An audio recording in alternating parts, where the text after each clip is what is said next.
Good afternoon mga ka-agri. Dito tayo sa ating dragon fruit na tanim. Update pala mga ka-agri. Tingnan mo yung dragon fruit natin. Diba sabi ko mga ka-agri na ito yung flower niya mga ka-agri. Kusa lang itong mabubulok tapos matatanggal. Yan, ang daming bunga. Meron ba doon sa likod mga ka-agri?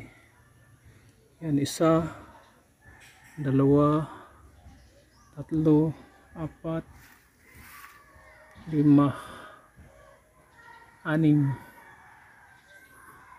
yan, pito, walo. Lalaki pa to siya mga ka-agri. Walo.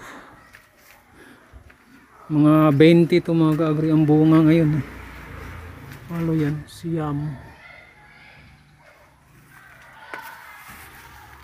10, 11, mga 20 to mga ka-agri. Natanggal kasi yung iba mga ka-agri. Nandun pa sa likod mga ka-agri, marami sa likod. Yan o. Ito ang ating dragon fruit. Maganda magtanim nito mga ka-agri. Kahit may mga 10 kung ganito ka lang mga ka-agri, malaking tulong na mga ka-agri.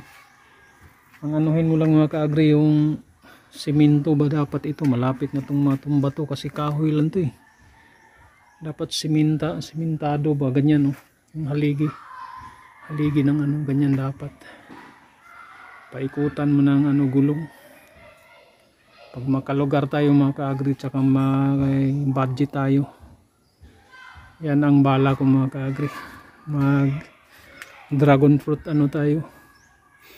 Pero bawat haligi naman ito yung namin, bakod namin ay nilagyan ko. Kaso wala pang mga ka-agri.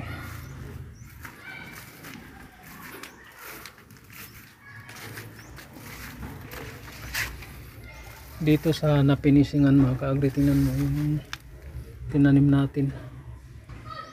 Doon rin oh. Yan oh. Patayin ko muna yung gripo. Yan.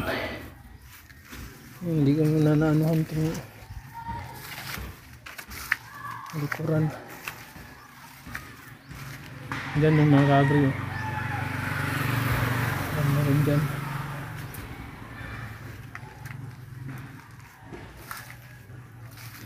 Ito, minarkot ko na kape. Bida to sa aking vlog.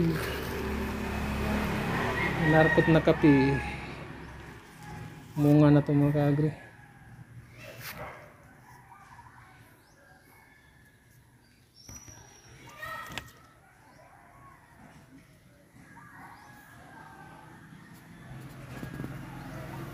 Yan lang pong ating ngayon.